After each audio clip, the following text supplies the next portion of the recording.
Pourquoi certaines femmes souffrent d'endométriose sévère sans explication claire malgré des années de suivi médical? Pourquoi certaines PMA échouent sans cause apparente? Et si le corps racontait une histoire que la médecine technique seule ne suffit pas à comprendre? Ce sont les questions que nous allons aborder dans ce podcast, afin d'envisager les problématiques féminines sous un angle rarement abordé, pas uniquement médical, mais aussi humain et émotionnel. Et pour en parler, j'ai le plaisir de recevoir le docteur Anne Gabbard-Allard, gynécologue depuis plus de 40 ans et auteure du livre « Mon corps raconte mon histoire » aux éditions Solar. Elle a mené pendant plus de 5 ans des entretiens approfondis avec des femmes atteintes d'endométriose ou d'infertilité inexpliquée, avec une approche unique, comprendre ce que la médecine technique n'explique pas toujours. Anne, bonjour. Bonjour. Merci Alice de préciser que ce que la médecine technique n'explique pas toujours, parce que ce dont on va parler, c'est aussi de la médecine. Exactement. C'est peut-être pour mieux comprendre justement, mais c'est aussi de la médecine. Merci d'avoir accepté notre invitation. J'ai eu la chance de pouvoir lire votre livre qui m'a vraiment beaucoup touchée.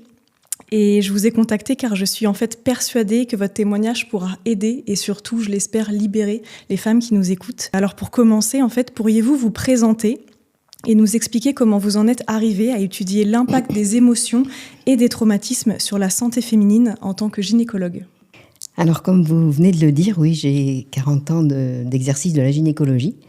Et après 20 ans, 30 ans, j'étais désemparée par le nombre de questions que les femmes posent et auxquelles les médecins n'ont pas de réponse, que les médecins également se posent et auxquels ils n'ont pas de réponse. Par exemple, le fameux « pourquoi moi ? Pourquoi ça tombe sur moi ? Pourquoi je suis malade ?»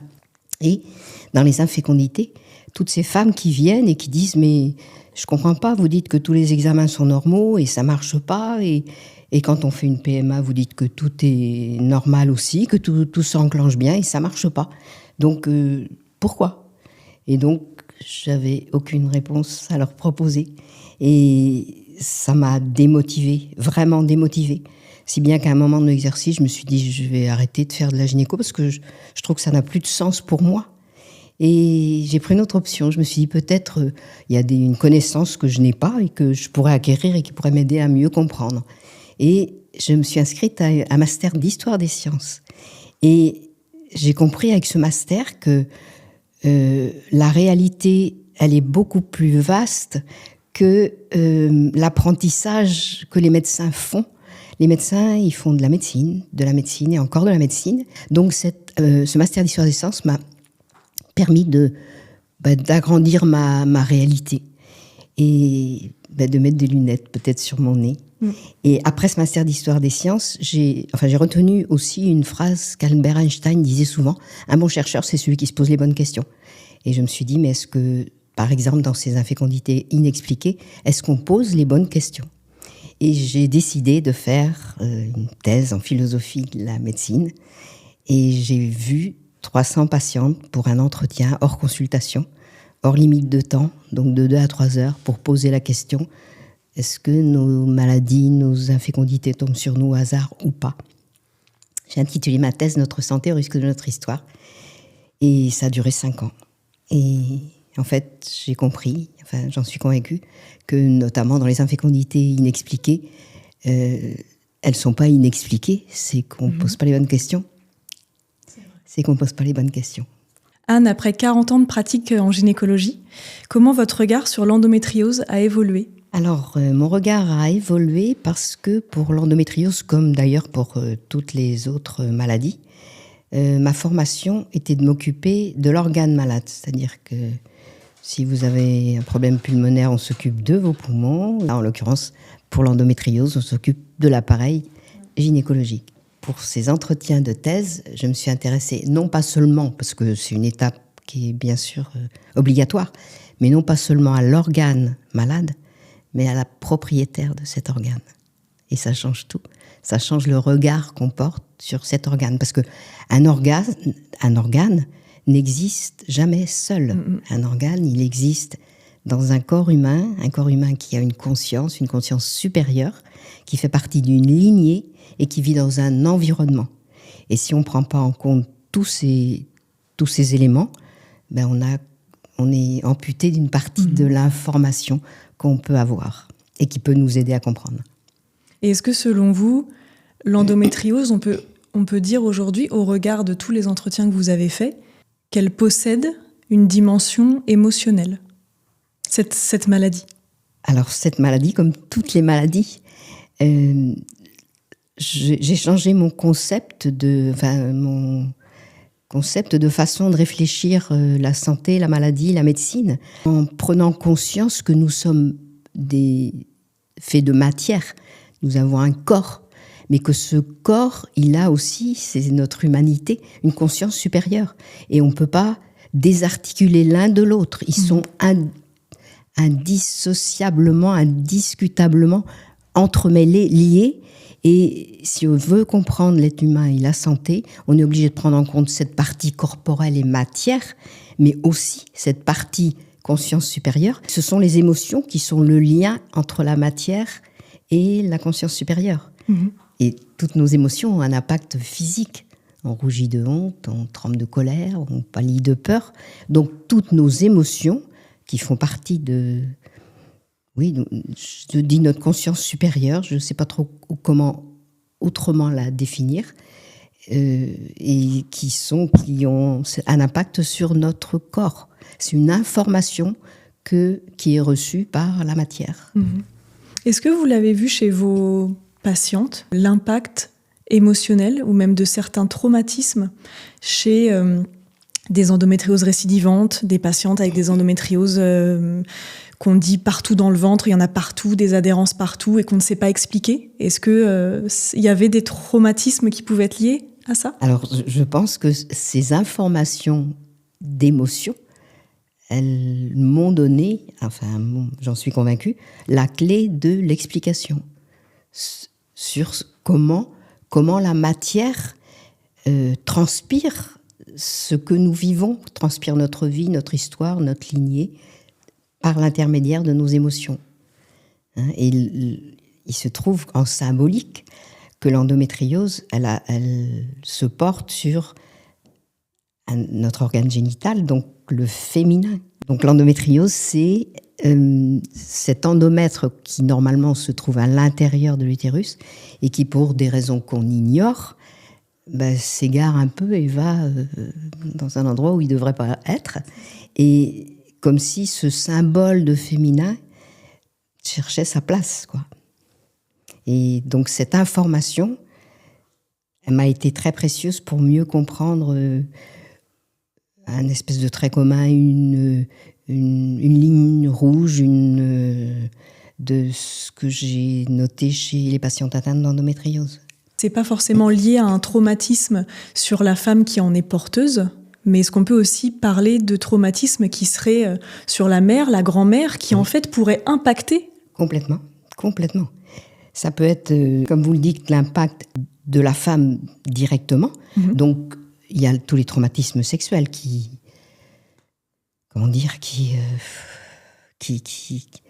grèvent, qui égratignent, qui brisent l'harmonie du féminin tel qu'on peut la concevoir. Puisque un traumatisme, c'est quelque chose qu'on n'arrive pas à faire rentrer dans sa réalité. C'est-à-dire la réalité d'une femme, elle ne peut pas vivre dans un univers où elle est agressée justement en tant que femme. Ça n'a pas de sens, ça. Et donc, c'est traumatique à partir du moment où, en effet, on ne peut pas le faire rentrer dans notre conscience. Dans pas mal de cas, ce sont des traumatismes d'ordre sexuel, mais pas forcément. Ça peut être des traumatismes de la représentation du féminin qu'on se fait. Donc, par exemple, une mère alcoolique qui n'a pas pu élever ses enfants. Donc là, c'est l'image de la mère qui est égratignée, qui est brisée. Ouais. Ça peut être une enfant qui a dû prendre le rôle de mère par rapport à sa mère qui n'était pas adulte. Donc là encore, les choses ne sont pas à leur place. Et ça peut être, en effet, un traumatisme ou quelque chose qui a été dans la lignée. Il y en a une, je me souviens, une patiente qui avait l'endométriose et elle m'avait dit, j'ai appris quand j'étais adolescente que ma mère avait subi un inceste et moi je suis l'aînée et je le vis comme C'est moi qui porte ce sac à dos. Toute cette souffrance que j'ai dans mon ventre, je le vis comme ça. Je prends la souffrance de ma mère qui n'a pas été dite, qui n'a pas été travaillée, qui n'a pas été donc une souffrance qui a été tue, qui est restée un secret. Et c'est moi qui l'ai dans mon ventre. Elle disait, je le sens, je le sais que c'est ça. Donc oui, il y a la lignée, l'information qui transpire à travers notre lignée, bien sûr.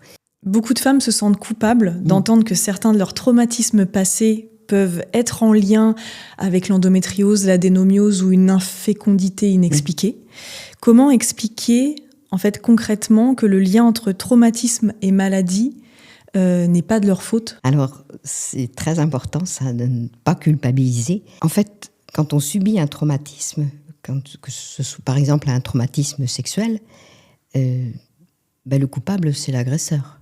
On est bien d'accord. Donc, c'est pas la personne qui a subi ce traumatisme et qui est victime. Il y a une peur qui se met en route. Enfin, on a peur. La peur, c'est une émotion qui nous est vitale. Elle nous est nécessaire. La peur, elle est là pour nous prévenir du danger. Donc, elle nous fait sécréter de l'adrénaline et du cortisol pour mettre à disposition de notre corps le maximum d'oxygène et de glucose pour qu'on puisse s'enfuir ou se battre. La peur, elle perd à ça.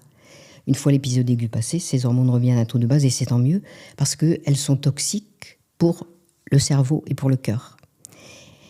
Si le traumatisme est très très important, les hormones, elles vont augmenter. Le cortisol va augmenter et il risque de générer des troubles du cerveau. La victime peut perdre connaissance. Et le cœur va s'emballer. À partir d'un certain seuil, il ne pourra plus augmenter ses pulsations, il va s'arrêter. On va mourir de peur. Il y a un verrou de sécurité qui fait que, à partir d'un certain seuil, le cerveau disjoncte. C'est comme un circuit électrique pour empêcher que le feu se mette à la maison. Donc le cerveau disjoncte, ce qui fait que l'emballement des hormones est stoppé immédiatement. La survie immédiate est assurée. Mais il y a un prix à payer. La disjonction, elle entraîne l'isolement du cerveau par rapport au reste du corps. C'est-à-dire que la victime est dans un état d'anesthésie émotionnelle. Et les victimes, elles le disent d'ailleurs, très bien. Elles disent, mais c'était comme si j'étais à côté de mon corps, c'était comme si j'étais au-dessus de la scène, mais j'y participais pas. Et c'est ça l'anesthésie émotionnelle. Et l'anesthésie émotionnelle, elle a une finalité. C'est pour nous faire vivre, pour faire vivre la victime dans un monde fictif qui est moins insupportable que le monde réel, qui lui ne l'est pas. Donc c'est pour ça qu'il y a cette anesthésie émotionnelle. Et cette anesthésie émotionnelle, elle est doublée d'une anesthésie physique.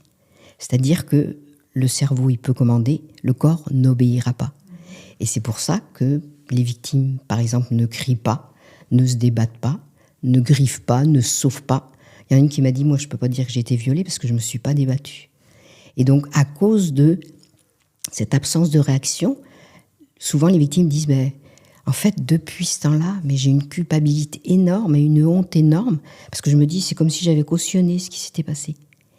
Et donc, juste expliquer que c'est pas du tout que vous avez cautionné ce qui s'est passé, c'est que votre cerveau, il a choisi de vous paralyser pour vous empêcher de mourir. Donc, vous êtes coupable de quoi ? De rien. De rien. Et quand on arrive à faire comprendre à la victime qu'en effet, elle est coupable de rien. La culpabilité, elle diminue beaucoup. Et la honte aussi, par le fait. Et souvent la colère qui va avec. Parce que parfois, les patientes disent, mais alors, je comprends pas, parce que donc, si c'est comme ça, ça veut dire que si je suis malade, c'est de ma faute. Et la réponse est non, non, et 4 fois non. Je donne toujours comme analogie, on est un petit bâtonnet dans un jeu de Mikado. Et donc, on a une certaine autonomie, certes, mais on dépend aussi de tous les autres bâtonnets. C'est-à-dire que si on bouge un bâtonnet du jeu, hop, tous les voisins vont bouger. Si on bouge un autre bâtonnet, le système entier peut s'écrouler. Donc, on est autonome, mais pas si autonome que ça. Et donc, il y a des choses qui ne dépendent pas de nous. Donc, on ne peut pas emporter une culpabilité, puisque ça ne dépend pas de nous. Si vous avez une mère alcoolique, une mère qui ne s'est pas occupée de vous, c'est pas de votre faute à vous. Oui. Donc, il n'y a pas de culpabilité à avoir. Ce concept est très important à retenir, parce que à partir du moment où on essaie d'intégrer, oui, cette santé dans sa vie, il y a souvent cette chose-là qui arrive. Mais c'est de ma faute, quoi. Non, c'est pas de notre faute, bien sûr. Est-ce que vous avez, dans votre pratique et au travers de tous les entretiens que vous avez faits, rencontré des femmes qui, justement, lorsque un mot a été posé sur un traumatisme, la culpabilité est partie, et alors soit une fécondité est arrivée alors qu'elle n'arrivait pas, soit une endométriose a été soulagée, apaisée, alors que c'était un calvaire au quotidien? Oui, la réponse est oui. Ok. Oui. Donc ça existe vraiment? Oui, ça existe vraiment. Alors plus on arrive tôt dans le processus, mieux ça vaut. Oui. Quand il y a une culpabilité qui dure depuis 30 ans, parce que ces événements sont souvent tus et gardés au fond de soi, c'est beaucoup plus difficile que si on arrive au début et qu'on peut couper l'herbe sous le pied à la culpabilité, quoi. Pour toutes ces femmes qui, par exemple, soit la grossesse naturelle ne vient pas, soit en PMA ça ne marche pas non plus. Oui. Vous avez vraiment vu que des fois, quand les femmes arrivent à débloquer ou à peut-être conscientiser, on pourrait parler comme ça, conscientiser la peur, conscientiser un blocage, le bébé arrive? Alors, une femme qui a eu une endométriose et qui avait eu, je pense, un traumatisme sexuel. Et elle m'a dit, après avoir fait la paix avec mon endométriose, à la lumière de mon histoire, j'ai aujourd'hui l'immense joie d'être la maman comblée d'une petite fille de 2 ans. Comme quoi, il a suffi qu'elle se libère. Est-ce que ça, c'est un process qui a pris du temps ou chez certaines, vous l'avez vu que ça peut prendre quelques semaines, quelques mois? Ça dépend de quand date quand il y a 30 ans. Mais parfois, parfois dans les entretiens, moi j'ai vu des culpabilités à 100 sur 10 qui passaient à 0 sur 10 parfois. Alors pas toujours, c'est pas toujours aussi facile. Mais parfois, on a vraiment l'impression de faire tilt, quoi. De pouvoir endosser celle qui m'avait dit « mais moi je peux pas dire que j'ai été violée parce que je me suis pas débattue ». Quand elle a compris que c'était pas débattue, non pas parce qu'elle était d'accord avec ce qui se passait, mais que c'est son corps qui lui avait sauvé la peau, quoi. Elle a pu diminuer vraiment sa culpabilité. Ouais. Et quand on diminue toutes ces émotions qui nous rendent la vie difficile, on change la représentation qu'on a de soi-même, l'information qu'on donne à son corps. Et oui, ça c'est très important. Si on ne peut pas changer les événements de vie passée, ça on les changera pas. On ne peut pas. Par contre, ce qu'on peut changer, ce sont les émotions qui sont induites par ces événements, et ce sont ces émotions qui nous font souffrir. Parce que si ces événements de vie deviennent des événements des événements de la mémoire rationnelle, porteuse de sens, ne nous embête pas cette mémoire-là. Cette mémoire-là, en plus, on l'arrange tous les soirs au moment du sommeil. On l'arrange dans des cases, parce que tous nos événements de vie, on ne peut pas les avoir à la conscience en permanence. Donc, ils sont rangés pendant le sommeil dans les cases. Sauf que quand il y a une disjonction, ces événements, ils ne peuvent pas être rangés dans les cases. Donc, ils sont là, qui tournent plutôt dans l'inconscient et qui peuvent surgir comme ça sans qu'on leur ait rien demandé. Et si on peut les ranger dans la mémoire normale, entre guillemets, ils ne viendront plus nous parasiter comme ça d'une façon inconsidérée. Donc ça change vraiment les choses.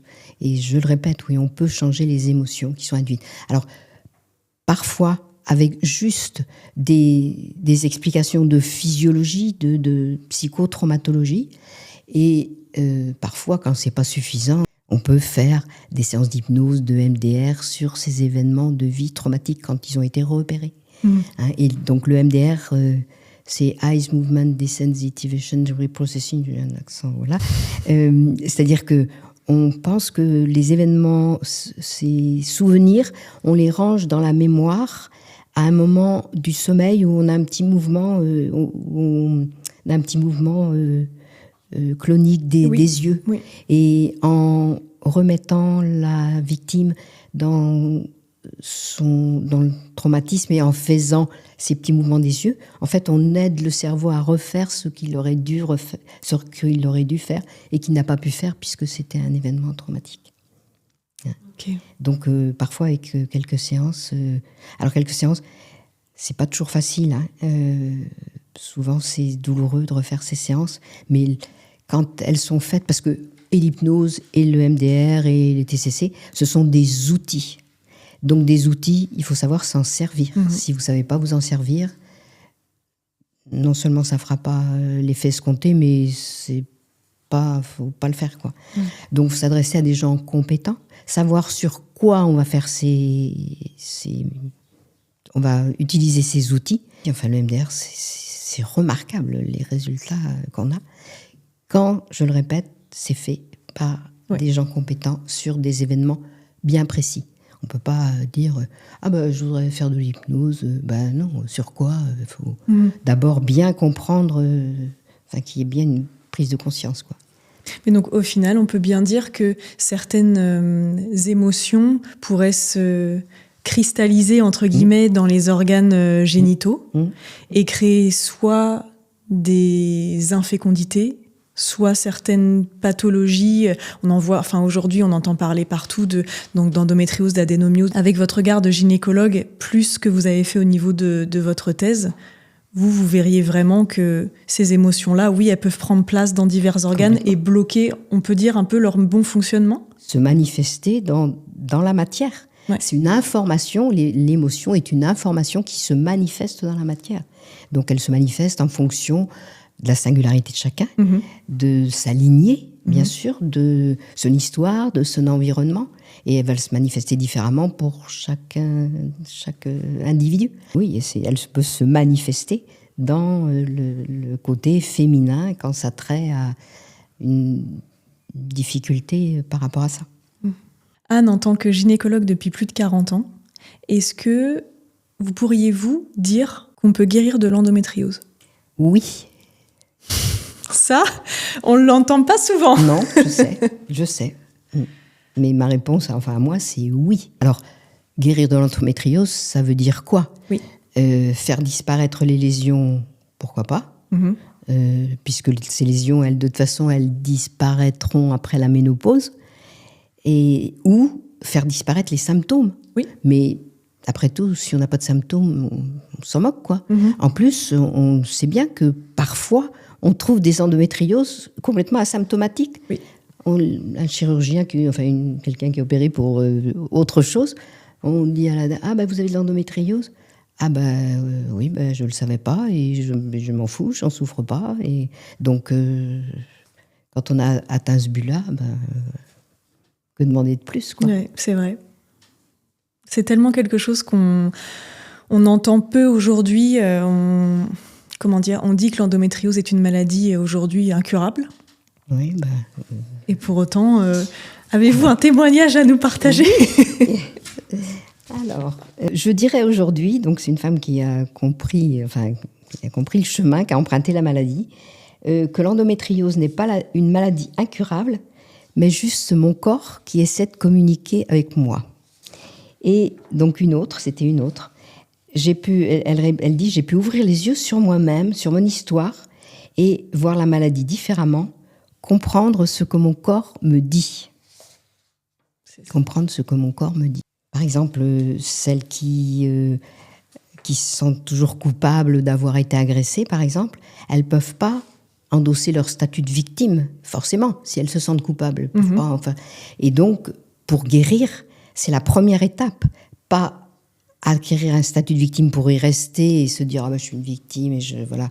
Non, pour dire « je suis une victime, j'ai été agressée, c'est l'agresseur qui porte la responsabilité. Maintenant que j'ai endossé mon statut de victime, je vais m'en affranchir de ce statut de victime. Je ne vais pas toute ma vie c'est l'agresseur qui est responsable, donc qu'est-ce que je fais de ça, quoi ? Est-ce que toute ma vie, je vais souffrir à cause de ça, ou essayer de mettre cet événement dans ma mémoire rationnelle, qui sera un événement de ma vie, mais avec lequel je pourrais vivre à peu près en harmonie. C'est drôle parce que quand vous avez parlé de ces femmes qui disent « c'est mon corps qui exprime quelque chose », moi ça me fait penser à ma propre histoire. J'avais jamais eu de règles douloureuses et jamais d'endométriose avant de me mettre en couple, que ce soit sérieux. Et quelques mois après, diagnostic d'endométriose. Alors que ça n'était pas le cas avant. Jamais gênée par des règles douloureuses, jamais tout ça. Et là, comme par hasard, je me mets en couple, ça devient sérieux. On se dit, ok, là, mariage, on commence à parler de tout ça, endométriose. Ça me fait penser à des symptômes qu'on voit assez... que j'ai rencontrés dans ma carrière de gynéco et que je ne traiterai pas du tout maintenant de la même façon. Par exemple, des femmes qui sont très bien réglées et elles prennent la pilule pendant quelques années et puis, projet d'enfant, elles arrêtent la pilule. Puis elles ovulent plus. Aménorrhées. Ouais. Donc plus de règles. Aménorrhées. Donc moi, ce qu'on m'a appris, c'est de chercher dans la matière tout de suite. Donc je prends mon stylo, je fais une ordonnance d'hormones, de prolactine et ainsi de suite. Et en fait, la question que je poserai maintenant, c'est... donc là, il y a un projet d'enfant. Et est-ce que c'est clair pour vous, ce projet d'enfant ? Est-ce que vous auriez des peurs, par exemple, qui pourraient vous retenir ? Et c'est pas rare que, justement, à ce moment-là, ça se met à dérailler parce qu'on est au pied du mur, quoi. Bon, cet enfant... Et nous, êtres humains, c'est quand même étrange de savoir que nous sommes les mammifères les moins féconds. Chez les chats, ça marche à tous les coups. Chez les chiens, pareil. Et pas chez nous. Alors qu'on a exactement le même appareil génital. Oui. Donc, vous avez des explications, vous ? Non. Non, les médecins non plus. On se comprend pas. Non, on sait pas. On sait pas. On va essayer de comprendre pourquoi, quoi. Donc, c'est quoi la différence ? Enfin, à mon sens, la différence, c'est notre cortex, notre conscience supérieure, la conscience de la mort, que les animaux n'ont pas, la conscience de la responsabilité que vous prenez, vous, être humain. Parce que si vous faites un enfant, vous prenez une responsabilité de 18-20 ans. Oui. 18-20 ans, c'est-à-dire que dans le cycle de l'évolution, et on ne peut pas réfléchir la biologie en la sortant de l'évolution, dans l'évolution, vous n'avez une descendance qu'à condition d'emmener un nouvel être humain à sa capacité de se reproduire, c'est-à-dire 18 ans à peu près, quoi. Hein. Alors que un petit chat, quelques semaines et tout va bien, quoi. Vrai. Donc, est-ce que tout est OK pour vous de prendre 18 ans de responsabilité ou si vous voulez rester un être humain avec sa dignité, et sa responsabilité d'être humain, vous devez endosser ces 18 ans de responsabilité. Donc, est-ce que ça pourrait vous faire peur, par exemple, ça ? Et je pense qu'il y a des êtres humains à qui ça peut faire peur. Oui. Une patiente m'a raconté que, à cause de la vie qu'elle avait eue, de son histoire, cette responsabilité d'apprendre d'avoir un enfant était extrêmement difficile pour elle. Donc, elle a mis beaucoup de temps à faire un enfant.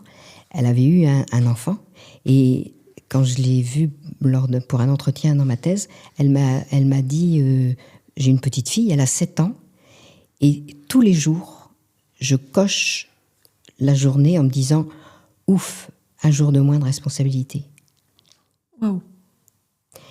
Je pense que notre singularité, elle nous fait ne pas imaginer ce que d'autres vivent.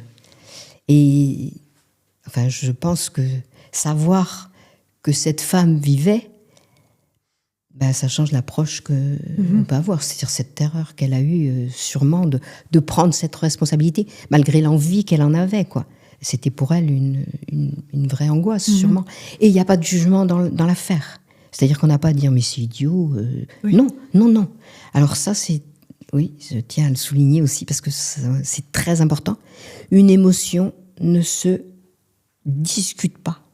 C'est-à-dire on n'a pas à dire « c'est bien, c'est mal », non, il faut pas avoir cette émotion. Une émotion, elle est. Et une émotion ne se discute pas. Quand on a compris ça, on a déjà compris plein de choses. Et que nous sommes tous singuliers et que d'autres n'ont pas les mêmes émotions que vous. Et c'est tant mieux, c'est pour ça que le monde est si riche. Ouais. Mais qu'on n'a pas à juger ces émotions.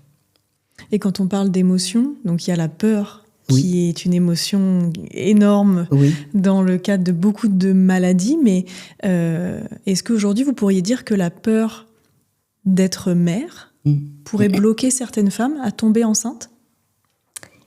Alors je peux le dire parce que certaines, quand on décortique l'affaire et que je demande est-ce que vous pensez que cette peur peut vous empêcher d'être maman, elles répondent oui.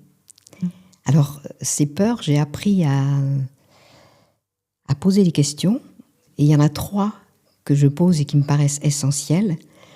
La première, c'est imaginez-vous enceinte de 8 mois, comment vous sentez-vous ? Et il y en a une qui m'a répondu mais je me dégoûte. Elle me dit mais quand je vois une femme enceinte, mais ça me lève le cœur. Elle dit moi je veux pas être une grosse baleine. Quand j'ai été enfant, j'étais un peu grosse et j'étais harcelée à l'école pour ça. Et il n'est pas question que ça recommence. Donc je veux un enfant, mais je ne veux pas être enceinte. Je ne veux pas être enceinte. Et elle a le droit. Il n'y a pas à dire, c'est complètement idiot. Non, elle, sa peur, c'est ça. Donc, la prendre en compte, la recevoir, puis lui dire que ce n'est pas idiot, qu'on va l'aider, qu'on va faire du mieux qu'on peut pour qu'elle puisse représenter autre que comme une grosse baleine. Oui. Deuxième question, imaginez-vous dans la salle d'accouchement. Comment vous sentez-vous ? Je suis terrorisée. C'est ridicule. Oui, c'est ridicule. Quand j'entends ça maintenant, je suis contente parce que je sais que c'est une des clés. Et là, elle me dit, c'est ridicule, mais quand j'avais 9-10 ans et j'ai entendu un jour ma mère et ma tante raconter l'accouchement de leur propre mère qui avait dû être attachée sur la table de la cuisine pour accoucher et que ça avait été horrible. Et depuis, je me suis dit, alors c'est ça, avoir un bébé ? Et quand j'ai arrêté la pilule, je me suis dit, mais si je suis enceinte, il faudra que j'accouche ? Ah non, je veux pas accoucher. Moi, je veux un enfant, mais je veux pas accoucher. On a le droit d'avoir ces peurs-là. Et si le médecin dit, mais il faut pas avoir peur, la peur, elle n'a pas bougé. Si on lui dit, madame, vous avez le droit d'avoir peur et vous avez le droit de le dire et moi, j'accueille votre peur et toute l'équipe sera au courant, on va s'en occuper et on va essayer de vous aider à la gérer, cette peur, au moment de l'accouchement. Troisième question que je pose, imaginez-vous avec votre bébé dans les bras et le papa à côté. Comment vous sentez-vous ? Je suis inquiète parce que je ne sais pas si le père, il préférera pas aller boire avec ses copains plutôt que s'occuper du bébé. Et puis ma mère, elle m'a élevée toute seule. Et puis je ne veux pas me retrouver toute seule avec un enfant élevé. Il y a tous les cas de figure qui peuvent se présenter. Mais j'ai peur, il y a quelque chose qui peut me gêner. Et donc, est-ce qu'une de ces peurs pourrait vous bloquer ? Oui. De toute façon, même d'un simple point de vue physiologique, la commande l'ovaire, il n'est pas isolé. L'ovaire, il est commandé par toute une série par toute une chaîne hormonale et qui commence où ? Dans la tête. Le cortex. Donc, quelle info envoie le cortex à l'hypothalamus, l'hypophyse, et qui lui-même envoie... la réponse est oui, bien sûr, que nos émotions, les informations que l'environnement, la lignée, notre singularité, notre vie nous envoie, seront transmises via cet axe... cortico-hypothalamo-hypophyso-ovarien à l'ovaire. Oui. On comprend vraiment qu'en fait, rien n'est isolé ? Non. Et que tout fonctionne en système. Tout à fait. Et rien n'est isolé. Et même que ce soit dans l'infiniment petit ou dans l'infiniment grand. Dans l'infiniment petit, maintenant, les physiciens ne définissent pas une particule élémentaire. Il n'y a pas plus de particules élémentaires, mais un champ d'interaction. C'est-à-dire qu'il n'y a pas d'objet en propre. L'objet n'advient que par les liens qu'il entretient avec tous les champs avec lesquels il interagit. Donc c'est à tous les niveaux que qu'on n'est pas isolé. En lien avec ce qu'on est en train de dire, ça me fait penser à ma propre histoire. La dernière fois encore, j'étais à une échographie pelvienne où la doctoresse nous disait que comme ça faisait 1 an qu'on avait des rapports sans protection et qu'il n'y a rien qui s'est passé, elle a commencé à me parler de FIV. Tout de suite. Ça a été, l'horloge tourne, il va falloir y aller. Sans jamais en fait essayer de m'interroger à un moment donné sur mais quelle a été l'histoire derrière ça. Est-ce qu'il y a une peur en fait, parce que comme vous disiez tout à l'heure, moi j'ai grandi sans le savoir avec l'hémophilie, mais moi je l'ai appris à 12 ans lorsqu'on était à l'hôpital parce que ma sœur est tombée sur un coin de table, qu'elle s'est ouvert la tête et qu'elle saignait beaucoup, et en fait ça ne s'arrêtait pas. Et du coup, on a tous été à l'hôpital. Des examens ont été faits sur ma sœur qui lui ont détecté une hémophilie B. Et en fait, on a dit « Ah, on va tester la deuxième sœur ». Et donc, il s'est avéré que moi aussi, j'ai appris à 12 ans que j'étais hémophile parce qu'en fait, on considère que les femmes ne le sont pas. Donc, en fait, c'est pas quelque chose qu'on cherchait. Et à l'âge de 12 ans aussi, pendant cet épisode d'hôpital, lorsque le médecin a cité les dossiers des enfants devant mes parents. Moi, je suis née en 92 et je suis la première. Et le médecin a dit janvier 91. Et là, moi, il y a eu un avant et un après. C'est-à-dire que je me suis dit janvier 91, mais personne n'est né à cette date. Et là, ma mère a dit non, ça, on n'en parle pas. Et je me suis arrêtée net. J'ai compris tout de suite, le soir en rentrant, elle m'a trouvée en pleurant dans ma chambre. J'ai compris que j'étais pas la première, que finalement, en fait, il y avait eu un bébé. Après, j'ai appris qu'il y avait eu un avortement parce que l'enfant allait être hémophile sévère et que ma mère avait fait ce choix d'avorter. Et j'ai fini par porter ça comme ça sur les dernières années. Et puis voilà, je me mets en couple, diagnostic d'endométriose sévère partout, énorme endométriome, règles qui deviennent douloureuses d'un seul coup alors qu'il n'y avait pas tout ça. Et là, difficulté à tomber enceinte naturellement, parce que généralement on dit qu'au bout d'1 an, ça veut dire qu'il y a une certaine difficulté. Mais moi je me rends compte que j'ai peur, parce que ma mère, elle m'a dit quoi ? Elle m'a dit que la grossesse, ça n'allait pas être comme les copines, que ça n'allait pas être drôle, vu que je suis hémophile, ça prendra des examens, ça prendra des choses, et puis peut-être que je devrais arrêter une grossesse parce que... Et je comprends que tout fait lien, en fait, avec ce que vous dites. Cette peur, tant qu'elle n'est pas libérée... Oui, enfin... C'est vous qui le dites et oui. Mais en tout cas, est-ce que pour vous, c'est des choses qui font sens avec tout ce que vous avez vu ? Le fait que là, il y ait une peur liée à la maternité ? Complètement. Et vous avez le droit d'avoir peur. Alors, il faut aller la voir, cette peur. Il faut aller bien chercher ce qu'on peut faire, ce qui peut vous aider, mais d'abord la reconnaître et pas la mettre sous le tapis. Et tous ces secrets de famille... Ouais.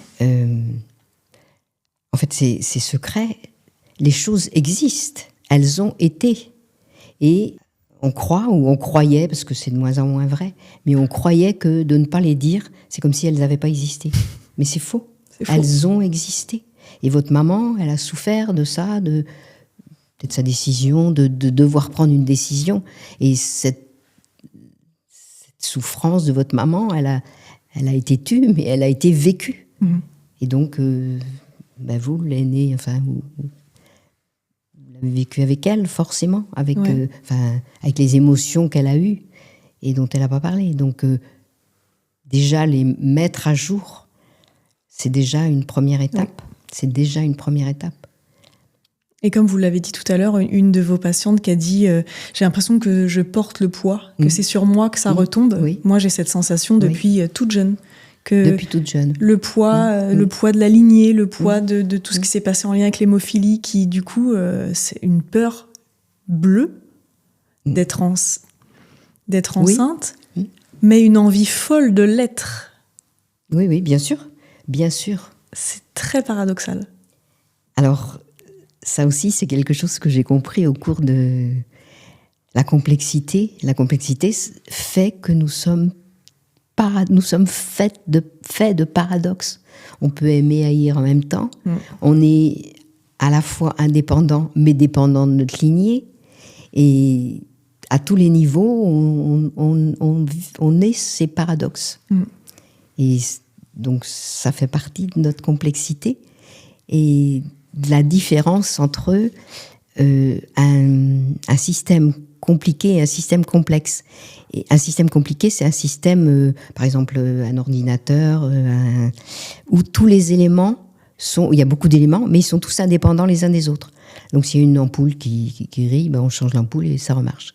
À l'inverse, un système complexe, c'est un système dans lequel tous les éléments sont interactifs entre eux, comme ce jeu de Mikado. Et si vous bougez un élément, tous les éléments vont bouger, le tout, et le tout qui rétroagit aussi sur chaque élément. Et nous sommes des systèmes complexes, c'est-à-dire tout ce qui nous touche, tous les champs d'interaction avec lesquels on interagit, ils ont un effet sur nous. Donc sur notre corporalité, sur notre matière. En fait, c'est tout ce côté un peu se rendre vulnérable. Moi, je sais que j'essaye aujourd'hui de le faire beaucoup parce que je me suis rendu compte qu'en se rendant vulnérable soi-même, on aide beaucoup d'autres à se libérer. Tout à fait. Et je pense qu'il en faut. Absolument. Et est-ce que vous avez vu vous avez peut-être vu quelqu'un rire ou se moquer de la joie ou d'un autre, mais est-ce que vous avez vu quelqu'un se moquer de quelqu'un qui souffre ? Non. Non. Donc, en tant qu'humain, si vous montrez votre vulnérabilité, donc votre souffrance quelque part, il n'y a pas un autre être humain qui aura envie de rire, de se moquer de vous. Quel message vous donneriez à une femme qui souffre d'endométriose aujourd'hui et qui chercherait des réponses sur son mal-être ? Moi, je lui donnerais comme conseil ce qui m'a aidé, moi, à mieux comprendre le chemin qu'emprunte la maladie, revenir sur son histoire, sur la chronologie, ça c'est très important. Et quand je fais mes entretiens, moi, toujours je reprends tous les événements de santé, tous les événements de vie, et avec les dates.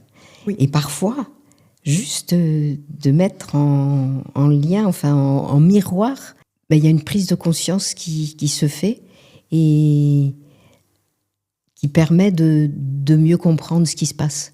Et quand on comprend, de toute façon, une souffrance comprise, elle est toujours mieux supportée que quelque chose qui n'est pas compris. Et à mon sens, considérer que la maladie, elle tombe du ciel et si elle tombe du ciel, docteur, opérez-moi, donnez-moi des médicaments, voilà, puis ça marchera ou pas.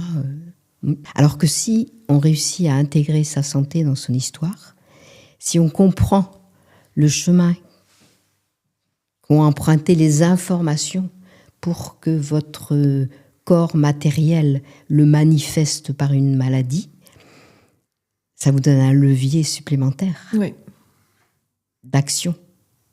Et je vais vous raconter encore un retour qui, je trouve, résume très bien tout ce qu'on a dit, ou beaucoup de ce qu'on a dit. C'est une femme qui avait une endométriose sévère et qui est venue donc pour un entretien. Il avait été long, c'est un entretien 2h30. Et voilà ce qu'elle dit. La prise de conscience, donc prendre conscience. La prise de conscience change tout. Je suis arrivée victime de cette maladie que je vivais comme une punition. Je suis ressortie actrice de ma maladie avec toutes les clés de compréhension au regard de mon histoire. Tout a changé dans ma vie. Cet entretien a été pour moi la clé de voûte de la guérison, ou tout au moins pour en prendre le chemin. Il a contribué à diminuer mes douleurs physiques. Dans mes crises, les douleurs sont devenues moins fréquentes et surtout moins virulentes. Cet entretien fondamental est une rencontre à 3 personnes, le médecin, moi victime et moi consciente. Ouais. Et je trouve qu'elle résume bien ce qu'il est possible de faire. Oui. Dans mon livre, le livre que j'ai tiré de ma thèse, j'explique tout ça. Et à la fin du livre, je pose les questions que chaque que chacune peut se poser pour l'aider justement à cette prise de conscience, qui est, à mon sens, capitale. Oui. Majeur. Aujourd'hui, sur les réseaux sociaux, on voit beaucoup le terme « je suis une endo-girl » pour les femmes qui ont de l'endométriose. Et en fait, moi, je me suis par exemple toujours refusée de m'appeler comme ça parce que, comme on disait tout à l'heure, j'ai choisi de ne pas me laisser me définir par l'endométriose. Oui. Alors qu'elle est sévère, alors qu'elle était stade 4, alors que tout pouvait laisser penser que le terme d'endo-girl pouvait vraiment être mis sur mon front, pour le coup. J'ai décidé que non. Et j'ai aussi vu qu'à partir de là, en plus de tout ce que j'avais fait de changement dans l'hygiène de vie, à partir de là, j'ai eu moins de douleur parce que une femme ne doit pas se laisser définir par une maladie. Comme tous les êtres humains. C'est pas possible. Les médecins ont volontiers tendance à mettre alors endométriose ou un autre, c'est ça. Toutes les maladies auto-immunes là, mais non. Et je pense que c'est une erreur de se représenter comme une maladie. Non, j'ai une endométriose, mais je suis autre chose que ça, et bien autre chose que ça. Donc, bravo d'avoir fait cette démarche. Et moi, je pense que c'est quelque chose qui est très important. C'est surtout que j'avais déjà rencontré quelqu'un qui disait « le doute vient de ce qu'on entend ».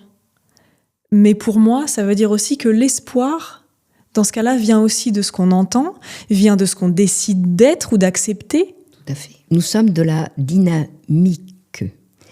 Nos cellules, elles meurent et elles se reproduisent. Alors, à des vitesses différentes, si c'est la peau, si c'est l'eau, si c'est le sang. Mais un biologiste qui s'appelle Alain Prochian, il évalue ce turnover à, si je ne dis pas de bêtises, c'est 80 kilos par individu par an. Donc vous imaginez ce que vous êtes, c'est-à-dire que vous êtes en perpétuel remaniement. Nous sommes des phénix qui renaissons de nos cendres tous les jours. C'est ça. Tous les jours. Et donc, selon comment on se voit, comment on se regarde, comment on veut se projeter dans l'avenir, on ne va pas refaire les mêmes infos à ces cellules qui vont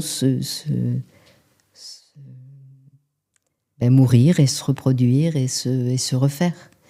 Et c'est aussi pour ça, probablement, que parfois, dans les infécondités, donc, des femmes peuvent être infécondes à certains moments et ne plus l'être à d'autres moments. Oui. Parce que les choses ont changé. Et j'ai une histoire très touchante de femme qui a eu 10 ans d'infécondité. Elle a eu de la PMA et ça n'a pas marché. Et au bout de 10 ans, elle a dit j'arrête tout. Et hop, une grossesse est survenue. Elle avait 35 ans, 36 ans, deuxième enfant, 37 ans, troisième enfant, et 38 ans, elle s'est fait ligaturer les trompes. Je lui ai demandé de me raconter son histoire. Et en fait, son histoire, elle était l'aînée d'une fratrie de 9 enfants. Elle s'est beaucoup occupée de son petit frère qui, à 9 ans, s'est pendu. Il a passé 9 mois en réanimation avant de mourir. Elle a arrêté de travailler pour l'accompagner pendant ces 9 mois. Elle avait été aussi, au passage, violée par son oncle quand elle avait 15 ans.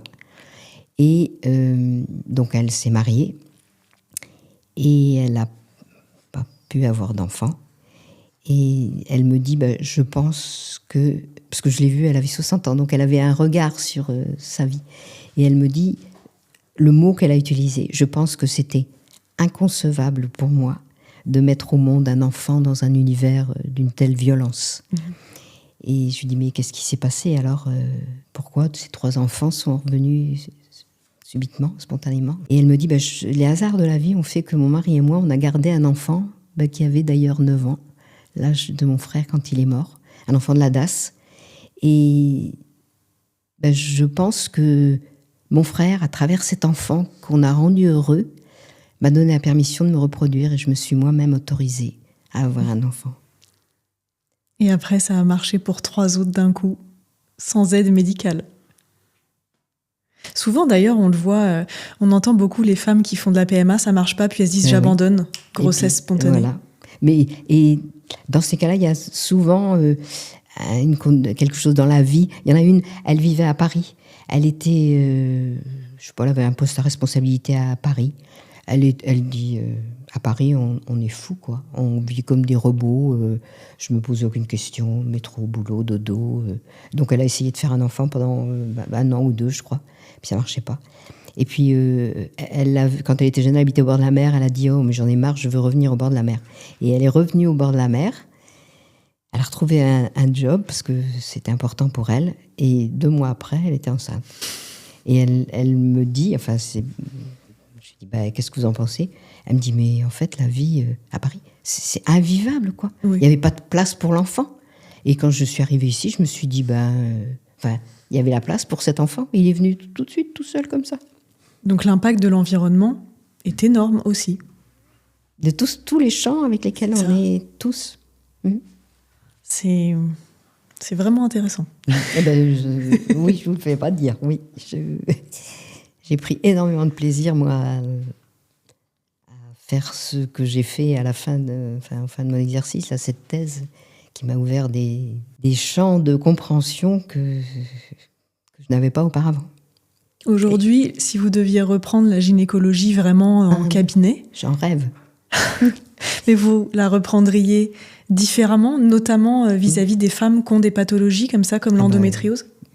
De toutes les pathologies, bien sûr, oui, je les prendrais différemment. C'est-à-dire, je me préoccuperais, bien entendu, oui, que les choses soient claires et très claires. Dans les infécondités, il est évidemment obligatoire de savoir si l'homme a des spermatozoïdes, si les troncs ne sont pas bouchés, c'est évident. Mais je prendrais aussi en compte la propriétaire de cet organe, c'est ça. Dont je me préoccuperais beaucoup. Pas juste une prise de sang. Pas juste cette médecine technique qui a plein de raisons d'être et qui est brillante dans certains domaines, qui est très brillante. Mais c'est pas suffisant si on veut comprendre ce qui nous arrive. C'est mon avis.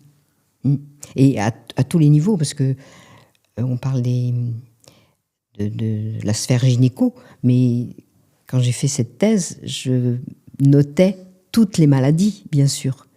Et dans les maladies, je me suis rendu compte, dans les maladies auto-immunes. Les maladies auto-immunes, ce sont des maladies qui n'ont aucun sens, puisque nous avons un système immunitaire qui a été élaboré par l'évolution, qui est remarquablement efficace et qui est là pour nous protéger des agressions extérieures. Et ce système immunitaire, on le retourne contre nous. Et ça n'a pas de sens. On retourne notre armée contre nous-mêmes. Alors contre le cerveau, c'est une sclérose en plaques, contre les articulations, c'est une polyarthrite, contre le tube digestif, contre la peau, une sclérodermie. Et donc, il y a toujours une histoire de souffrance, de difficulté qui n'a pas été acceptée, de colère, de la colère, beaucoup, de la colère. Nous, on le voit. Et c'est énorme. On évalue à 80 à peu près le nombre de maladies auto-immunes. Donc c'est un très très gros morceau de la médecine, ça. Et on ne sait pas pourquoi, si on reste absolument dans la lignée de la matière, on ne comprend pas pourquoi ce système immunitaire, on le retourne contre nous-mêmes. Et pourtant, quand on interroge, moi je sais que j'ai des personnes dans mon entourage qui ont justement développé des maladies auto-immunes. L'une, c'est après un divorce, l'autre, après le décès de quelqu'un. Donc on voit bien qu'il y a des choses quand même qui font sens. Quand on interroge la vie de la personne. Mais oui. Encore faut-il le faire. Tout à fait. Et pour chacun, c'est singulier. L'une d'entre elles, qui a eu une sclérose en plaques, je lui ai demandé si elle était d'accord pour venir pour ma thèse. Et elle me dit d'accord. Donc c'est une patiente que je suivais depuis une dizaine d'années. Et elle me raconte sa vie de toute rose. Elle vivait dans une famille aimante, des frères... tout allait parfaitement bien. Et je me suis dit, c'était au début de ma thèse, je me suis posé des questions. Et je l'ai revue 1 an après, dans le cadre de la surveillance de gynéco. Et elle me dit, en fait, je crois que j'ai oublié de vous dire quelque chose la dernière fois quand je suis venue. Parce que quand j'ai fait mes études, donc je suis partie, j'ai rencontré un homme, on devait se marier, la date était fixée, et 3 semaines avant le mariage, il m'a frappée. Il m'a cassé le nez. Et elle dit, j'ai changé d'univers. La violence, je ne savais même pas que ça existait avant. Et donc, j'ai été couverte de honte, de culpabilité de ramener chez moi quelqu'un de violent, alors que dans ma famille, c'était pas du tout ça, d'annuler mon mariage. Elle a pris 15 kilos en 3 mois.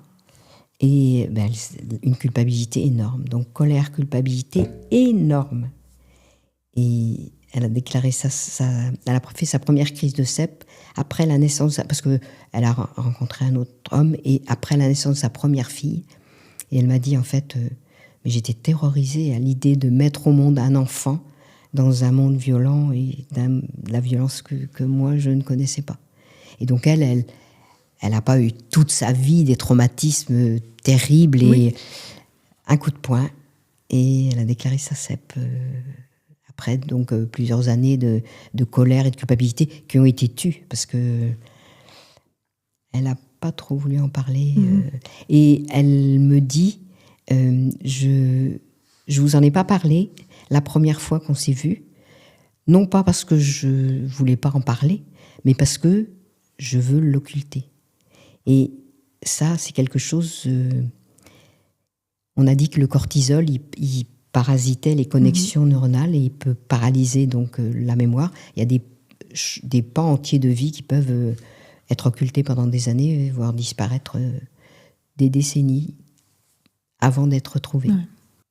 Et donc, c'est pour toutes les maladies... Le même fonctionnement. Oui. Ouais. Ouais. Est-ce que vous avez vu que les femmes atteintes d'endométriose avaient tout un point commun dans leur histoire? Une souffrance dans la représentation du féminin, donc qui peut se décliner différemment, soit par rapport à elles-mêmes, la propre vie qu'elles ont eue, soit par rapport à leur lignée. Donc leur lignée connue, peut-être inconnue, mais leur lignée connue.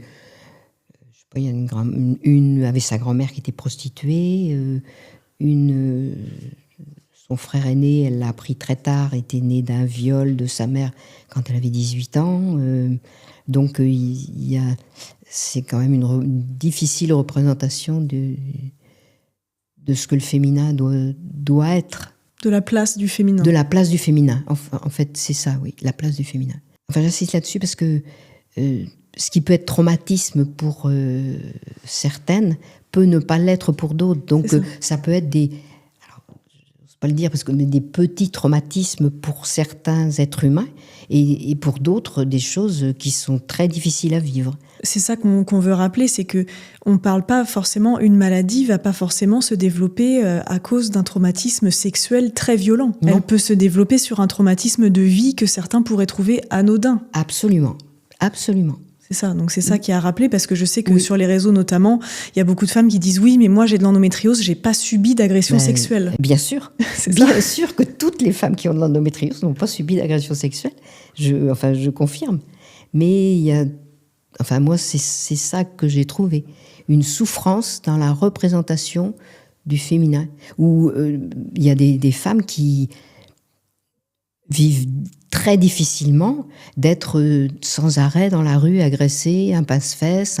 C'est pas forcément être violée par 4 hommes, mais de se sentir en insécurité. Oui. Ne serait-ce que par les regards qu'on peut leur lancer, mais elles sentent leur féminin en danger. Donc elles vivent difficilement ce féminin. Et c'est pas forcément, une agression violente. C'est ça. Mais ça peut être une ambiance ou dans la famille, un patriarcat un peu sévère, un peu lourd, la mère qui peut être la bonne, des choses qui sont pas à leur place, quoi. Ouais. Mais bien sûr que, dans les réseaux sociaux, on aura, moi j'ai rien vécu de ce que vous avez dit. Bien sûr, oui, parce que chaque être est vraiment singulier. Certaines petites blessures peuvent être de grosses blessures pour d'autres. penserais par exemple à ce qu'on voit souvent aussi dans certaines familles, l'absence d'un père. Alors pas forcément l'absence physique, mais l'absence ne serait-ce qu'émotionnelle pourrait laisser un vide chez la jeune femme et après qui se matérialiserait d'une certaine façon. Oui, dans mes dossiers, j'ai eu des femmes abandonnées pendant la grossesse. Donc, non, c'est pas comme ça que ça... Enfin, c'est pas comme ça.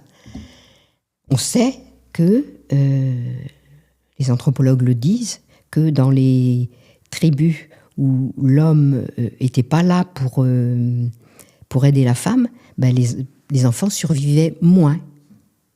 Et d'ailleurs, la sexualité humaine, qui est singulière par rapport à la sexualité animale, on a l'impression que tout ce qui a été retenu, c'est ce qui a pu attacher l'homme à la femme pour qu'il reste avec la femme. Les rapports sexuels plus longs, le rapport sexuel face à face, la disponibilité constante des femmes, alors que pour les mammifères, les chiennes, quand elles ne sont pas en chaleur, il n'y en a pas question.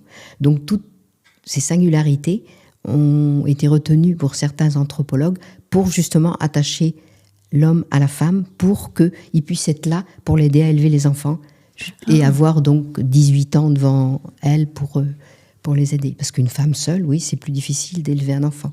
Donc ça peut être ça, ce traumatisme-là de la femme qui est seule et qui peine à élever son enfant. Ouais, ça peut vraiment prendre des facettes, des milliers de facettes. Oui. Est-ce que vous diriez que l'endométriose est une fatalité ? Non. Et donc, on pourrait la transformer en quelque chose de plus positif si on arrive à la comprendre ? Oui. Être une clé de voûte pour le chemin de la guérison, comme la plupart des maladies. Exactement. Dans votre livre, vous en parlez aussi très bien. Dans vos recherches, vous avez observé des liens entre le vécu émotionnel et l'endométriose. Et je pense qu'il serait très intéressant que vous nous partagiez le témoignage de Charlie.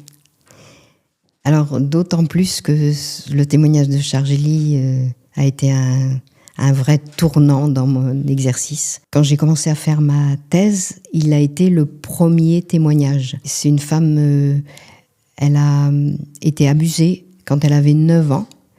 Et non seulement son agresseur l'abusait, mais il s'en servait comme appât. C'est-à-dire qu'il l'emmenait chercher ses copines. Il disait vouloir prendre des photos et elle disait oui. Et je confirmais, je les emmenais en fait à l'abattoir. Il violait ces petites filles et moi je ne le savais pas jusqu'au jour où je suis entrée dans la chambre et j'ai vu ma copine en train de se faire violer par ce gros dégueulasse. Elle dit, je revois son regard qui me hante tous les soirs. Je m'endors avec cette vision d'horreur dans la tête. Quand on m'a fait ma première cystoscopie pour l'endométriose, on m'a dit que j'aurais pas d'enfant. Et ça m'arrangeait bien parce que je me sentais pas femme, puis je voulais surtout pas être une femme, c'est trop dangereux. Et pourtant, j'ai aimé être enceinte. Cela m'a redonné ma féminité. J'ai pu le dire et crever l'abcès à 44 ans, soit 35 ans après les faits. Et elle m'a dit, peut-être, si on m'avait posé la question, j'aurais pu le dire avant, mais personne ne m'a jamais posé la question. Et cette femme, moi, je l'avais suivie pendant 10 ans pour son endométriose sévère. Moi, son médecin, et je lui avais pas posé cette question-là. C'est-à-dire que pendant 10 ans, j'ai ignoré que tous les soirs, elle s'endormait avec ces visions d'horreur dans la tête. Ce soir-là, quand je suis rentrée chez moi, je me suis dit, mais qu'est-ce que je fais ? Comment je suis médecin ? C'est quoi mon exercice, quoi ? Et donc, ce soir-là, oui, j'ai fait un deal avec moi-même. Je me suis dit, cette thèse, tu vas la faire. Et peut-être que tu pourras répondre à Charlie qui m'avait dit, mais est-ce que vous pensez que mon endométriose a quelque chose à voir avec mon histoire ? Je me suis dit, peut-être que cette thèse, elle m'aidera à lui répondre. Oui, moi, je pense que son endométriose a à voir avec son histoire et que peut-être, si on avait pu empêcher cette culpabilité par rapport à ses copines, cette culpabilité, cette honte et cette colère, alors que là, elle a infusé pendant des décennies, peut-être qu'on aurait pu prévenir son endométriose. Oui. Peut-être. Est-ce qu'aujourd'hui, elle va mieux ? Oui. Alors, de toute façon, quand elle a crevé son abcès, elle a arrêté de se droguer et de boire. Elle a arrêté petit à petit de souffrir de son endométriose, qui a récidivé non-stop pendant toutes ces décennies.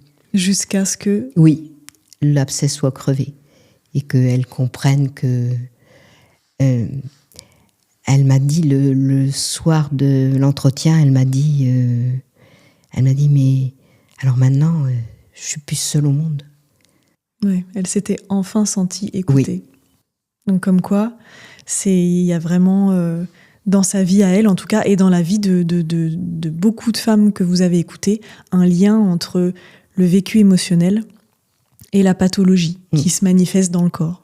Qui est la manifestation de notre souffrance, en fait. C'est ça. La maladie. C'est ça. Et la souffrance, comme on disait, elle peut prendre différentes formes. Elle peut être vraiment traumatique et très violente, oui. Mais elle peut être très insinueuse. Tout à fait. Et être quand même vue comme une forme de... Tout à fait. De trauma, quoi. Oui. C'est ça. Et nous faire sortir de... Alors, ce que j'appelle, là, dans mon livre, moi, notre zone d'habitabilité. En tant qu'être de matière, on a une zone d'habitabilité physique. On ne peut pas vivre sans oxygène, sans air, dans une tranche de température. Enfin, avec les toxiques, il y a une limite, quoi, dans laquelle on ne peut pas vivre. Et à mon sens, on a aussi une zone d'habitabilité émotionnelle. On ne peut pas vivre avec des émotions de colère, de honte, de culpabilité à 20/10 qui nous étreignent pendant des années, des décennies. Donc, on a cette zone d'habitabilité émotionnelle qui doit être respectée. Et quand elle n'est pas respectée, eh bien, on sort que ce soit d'une façon physique ou émotionnelle, ben, c'est notre corps qui nous le dit. Il faut retourner dans ta zone d'habitabilité. Le corps parle, encore faut-il l'écouter. Encore faut-il l'écouter. Mais il est merveilleux, notre corps. C'est extraordinaire quand on sait l'écouter. Oui. Il sait tout, en plus, il est là depuis le début. Et il sait tout de nous. Et parfois même, moi je dirais qu'il sait des choses avant nous, avant qu'elles viennent à notre conscience. Totalement. En tant que gynécologue, est-ce que vous savez pourquoi chez certaines femmes, certains traitements ne font rien? Par exemple, je prends le cas de l'endométriose, la pilule, les douleurs sont là. Des traitements ménopause artificielle, les douleurs sont là. À un moment donné, est-ce que ça indique à la femme qu'il faut aller au-delà de juste la médecine classique quand à un moment donné, aucun traitement ne fonctionne sur la douleur? Alors, même quand les traitements fonctionnent, parce que les traitements, ils vont marcher, enfin, ils peuvent marcher les traitements, mais elle peut récidiver, l'endométriose. Alors je le dirais comme ça, moi, si on n'a pas compris le chemin qu'avait emprunté l'information de vie pour se matérialiser dans la matière, quoi. Donc si on n'a pas compris, ben, l'endométriose, elle reviendra. Enfin, elle a des chances de revenir, pardon. Oui.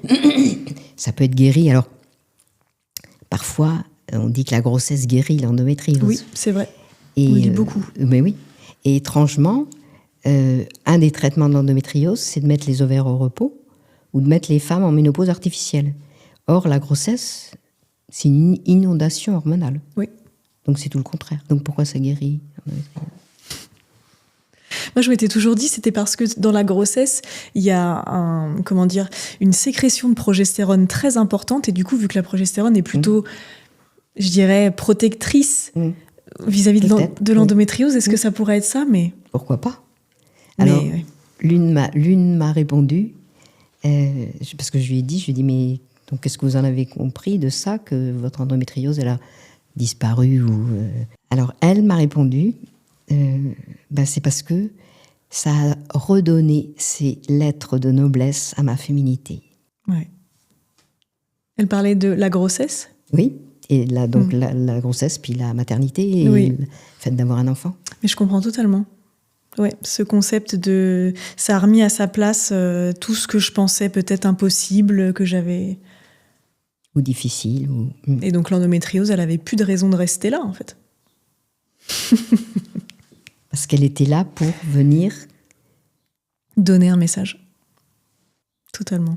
J'espère vraiment que ça fera sens sur les femmes qui écoutent cette interview, parce que c'est quelque chose qui... Ça fera peut-être pas... Ça fait jamais sens pour tout le monde. Mais je pense que quand on s'interroge, ça peut faire sens pour beaucoup. Je le souhaite et dans les retours que j'ai, ça me permet de le croire, vraiment. Oui, parce que vous en avez vu beaucoup. Vraiment, oui. Anne, dans votre livre « Mon corps raconte mon histoire », vous avez donc effectué 300 entretiens des femmes atteintes d'endométriose et vous avez remarqué que plus de 75% d'entre elles avaient subi des traumatismes dans l'enfance ou dans le passé. C'est vraiment une réalité que vous avez observée et que vous avez entendue ? Oui, traumatisme d'ordre sexuel dans la grande majorité des cas, mais traumatisme par rapport à une agression au féminin. Toutes les femmes qui ont subi des traumatismes sexuels n'ont pas de l'endométriose, mais dans celles qui ont de l'endométriose, les traumatismes d'ordre sexuel, oui, sont très fréquents. Là encore, traumatisme sexuel, c'est pas... ça se décline sous plein de oui, il y en a alors une qui se fait violer par 5 garçons un soir, ou une autre, par exemple, qui me disait, mais dans mon enfance, mon père, il ne m'a jamais touchée, mais il venait me regarder sous la douche. Bon, alors, ça fait partie d'un traumatisme d'ordre sexuel. Ouais. Peut-être pour d'autres, elle n'aurait pas pris attention à ça. Mais elle, ça la gênait. Enfin, ça la gênait. Les regards de son père sur ses seins, elle se sentait sexualisée. Enfin, pour elle, c'était difficile. Moi, j'appelle ça un traumatisme sexuel. Puisqu'un traumatisme, on n'arrive pas à faire rentrer ça dans sa réalité. Un papa, pour cet enfant, ne devait pas la regarder d'une façon sexuée. Donc, ça faisait traumatisme pour elle.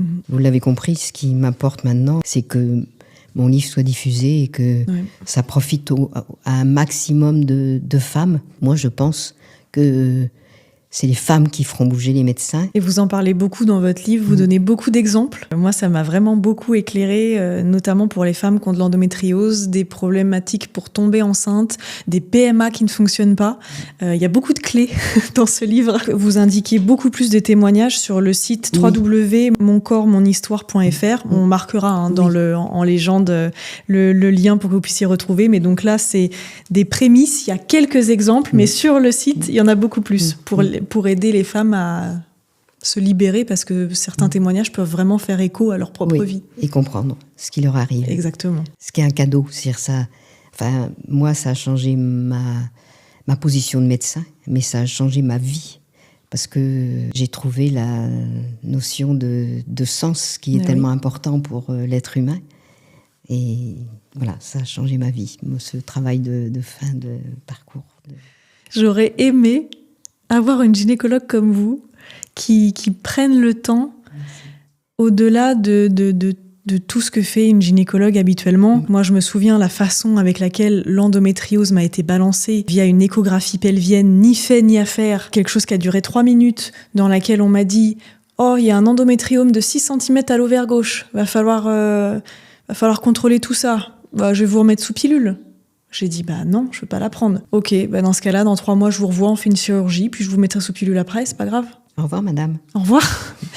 Moi, dans l'ascenseur, en larmes, avec un diagnostic d'une maladie que je ne connais pas, dit par un homme qui ne la porte pas dans son corps, mais qui me la jette comme ça, d'une violence inouïe, et qui me laisse repartir comme ça en me disant, de toute façon, je vous revois dans 3 mois, dans ce cas-là, pour une chirurgie. C'est terrible. Et je pense que je ne suis pas la seule à avoir ce genre de traumatisme lié à des consultations de gynécologie peu empathiques. Voilà, je dirais ça comme ça. Moi, j'ai beaucoup aimé être cette nouvelle gynécologue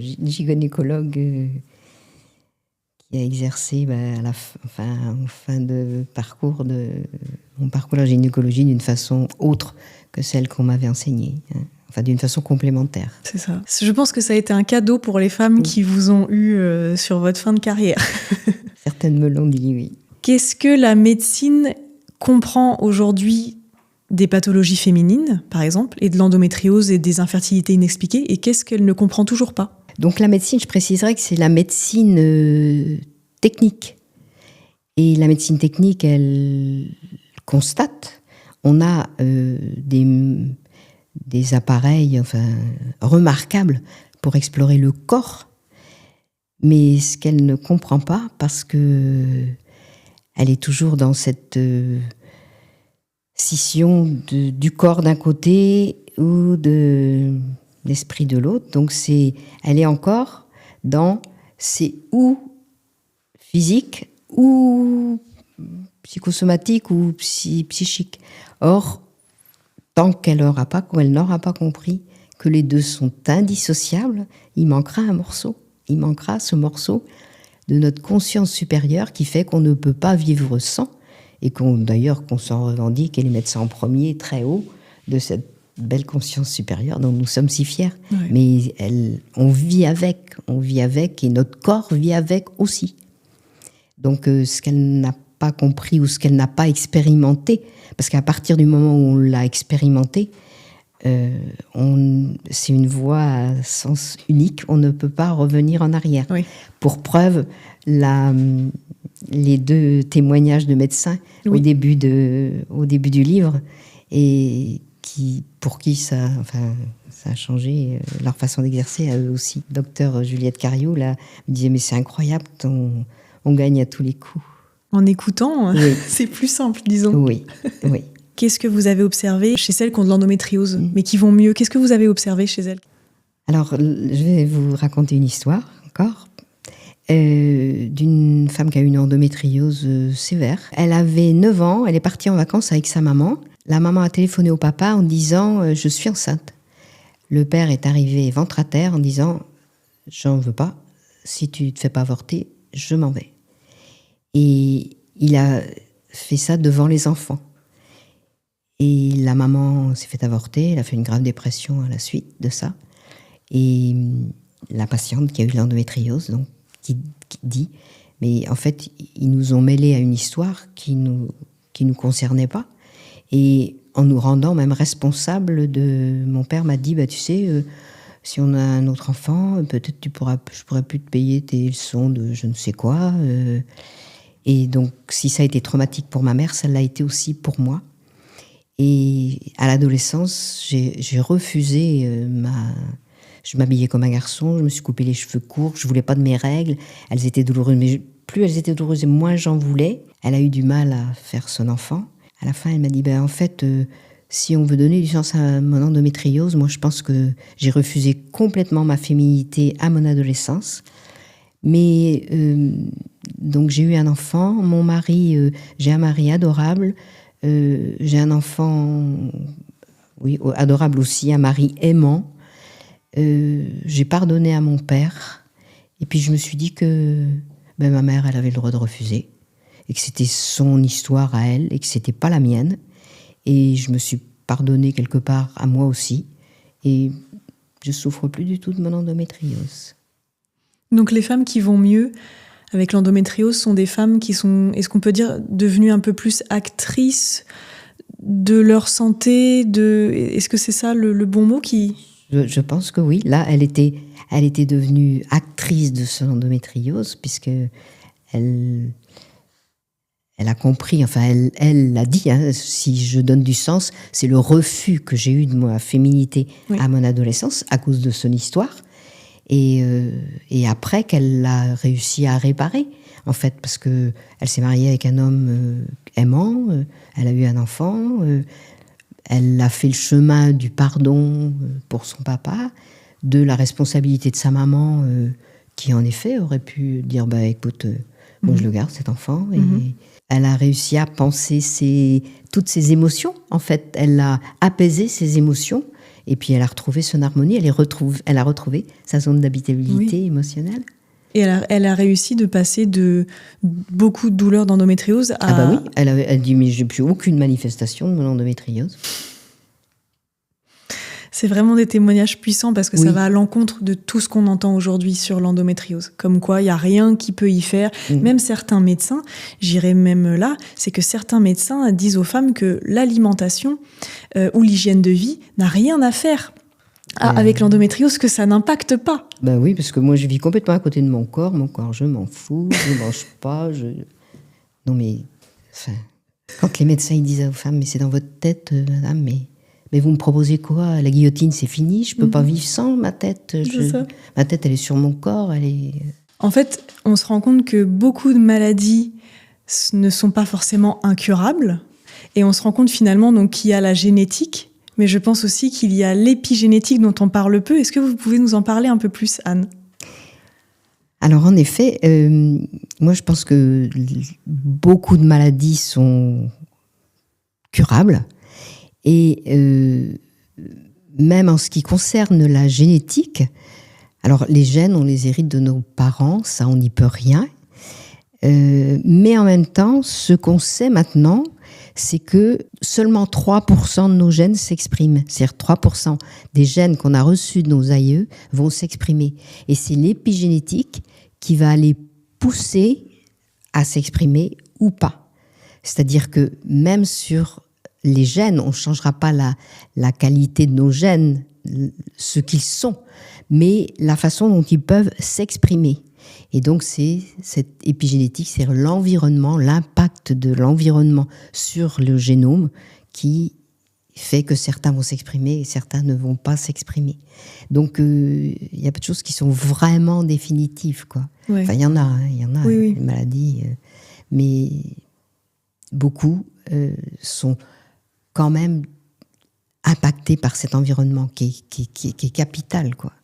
C'est vraiment l'impact les habitudes de vie, nos habitudes de vie, ont un impact sur l'expression ou la non-expression de certains gènes. Exactement. Mais d'ailleurs, je sais que j'ai rencontré plusieurs femmes, moi en consultation, qui me disaient mais mon père a telle maladie, moi je l'ai aussi. Alors au final, au départ, on pense à 100% génétique, mais après finalement, au fur et à mesure de l'entretien, elle me dit, bah oui, mais moi, j'ai continué à manger comme on mangeait à la maison et mes parents mangeaient mal. Complètement. Et par exemple, et après, je lui ai dit, mais au final, est-ce que vous avez déjà mis en lumière peut-être le fait que, en fait, vous avez gardé certaines habitudes de vie néfastes des parents que vous avez reproduit dans la vôtre et du coup, certains gènes se sont réexprimés alors que peut-être que si vous n'aviez pas eu ces habitudes de vie, ça n'aurait pas été le cas. Tout à fait. Tout à fait. Et du coup, généralement, ça fait tilt. Oui. Généralement, quand je dis ça aux femmes, elles me disent, mais c'est vrai que du coup, oui. Par exemple, à la maison, je dis un exemple tout bête, mais à la maison, on mangeait pas de sardines. Du coup, j'en ai jamais mangé. Et du coup, aujourd'hui, j'ai plein de problèmes parce que je suis en carence en oméga 3. Bah oui, mais parce qu'en fait, vous avez gardé de mauvaises habitudes. Ah, tout à fait. Et l'obésité, donc... certains disent, bah oui, c'est génétique. Sauf que les enfants, ils mangent à la même table que les parents, quoi. C'est ça. Donc la génétique, à un moment donné, elle a une limite sur certaines maladies. Anne, si vous deviez résumer 40 ans de pratique de la gynécologie en une seule vérité, ce serait laquelle ? Ce serait d'agrandir le concept de nos études pour s'occuper, bien sûr, comme on le fait, de l'organe concerné, mais aussi du ou de la propriétaire de cet organe. Je le répète, mais ça me paraît tellement important et ça changerait tellement les choses si on comprenait, ou on appliquait le fait que nous savons que nous sommes des êtres de matière et que nous avons un corps et que ce corps, il doit marcher, il doit bien fonctionner. Mais que ce corps, il vit avec notre psyché, notre conscience supérieure, ce que j'appelle moi notre conscience supérieure, et qui est intriquée complètement. C'est-à-dire que notre vie, elle dépend de notre santé. Elle dépend de notre vie, de ce que l'on vit, de nos souffrances qui s'impriment sur cette matière de notre corps quand elle n'est pas prise en charge, quand elle n'est pas comprise, quand elle n'est pas accueillie, quand elle n'est pas explorée, quand elle n'est pas exprimée. Et qu'est-ce que vous aimeriez que chaque femme comprenne sur son corps ? Sa capacité à participer à sa guérison. Et donc, aider certaines femmes qui hésitent à emprunter ce chemin d'essayer de mieux comprendre la maladie, parce que parfois, c'est pas le moment, parfois c'est trop dur, je pense. Et donc, elles viennent voir le médecin et je me souviens de certaines femmes qui posent leur dossier sur le bureau en disant, ben voilà, tout mon dossier, guérissez-moi docteur, quoi. Enfin, Et donc de peut-être faire comprendre qu'elles peuvent devenir actives de leur maladie, actives de leur vie, ce qui fait qu'une douleur, elle est toujours moins difficile à supporter quand elle est comprise, et puis ce qui donne du sens à nos maladies, à notre vie, quoi. On comprend ce qui nous arrive, et je trouve que ça, c'est un vrai cadeau, quelles que soient les difficultés après, mais déjà, comprendre ça, donner du sens, enfin, moi je trouve que c'est merveilleux, et je suis d'un naturel optimiste, et mon travail a mis de l'engrais sur cet optimisme, quelque part. Et les retours que j'ai eus des patientes, c'est juste super. Et on touche ce que peut être notre métier de médecin, et on touche à l'humain, quoi. Donc la technique, c'est super, c'est très beau, mais l'humain est incomparable. Et cet optimisme dont vous parlez, nous, moi je l'ai ressenti en lisant votre livre, en voyant le TEDx notamment, et c'est aussi ce qu'on veut mettre en avant sur notre compte, c'est l'espoir. C'est-à-dire que beaucoup de comptes aujourd'hui sur les réseaux sociaux qui parlent notamment d'endométriose, d'adénomiose, sont des comptes plutôt fatalistes, où on va dire à la femme, tu as une maladie chronique, tu es une endo-girl, tu vas souffrir toute ta vie. Et en fait, nous, on a considéré, et c'est pour ça d'ailleurs qu'on reçoit des messages sur Instagram de femmes qui nous disent, vous êtes le seul compte que je suis qui parle d'endométriose, parce que vous êtes pas fataliste, vous n'avez pas un discours pessimiste. Et en fait, je pense que c'est ça aussi l'important, c'est de se dire, oui, l'endométriose, d'accord, mais vous l'avez très bien dit, c'est comment vous choisissez de l'accueillir. Avec espoir, avec positivité qu'il y a des choses que vous pouvez mettre en place pour aller mieux, ou alors avec désespoir, finalement. Oui, tout à fait, désespoir. Et si la médecine, elle peut pas vous guérir, qu'est-ce qu'on fait, quoi? Donc, désespoir. Mais enfin, c'est un message d'espoir que je veux donner. Oui. C'est ça. Et j'espère qu'il aura vraiment pu libérer les femmes qui nous voient et qui nous écoutent, parce que c'était vraiment très enrichissant. Merci.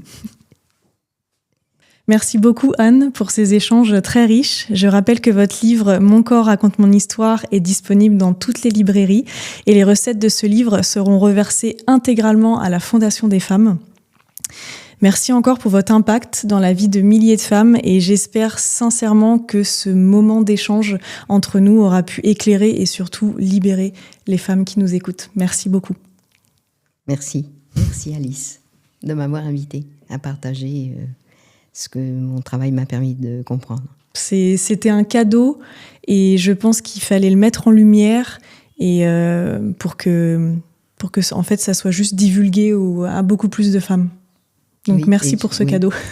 Et je leur fais confiance, les femmes, elles feront changer les choses. Merci Anne.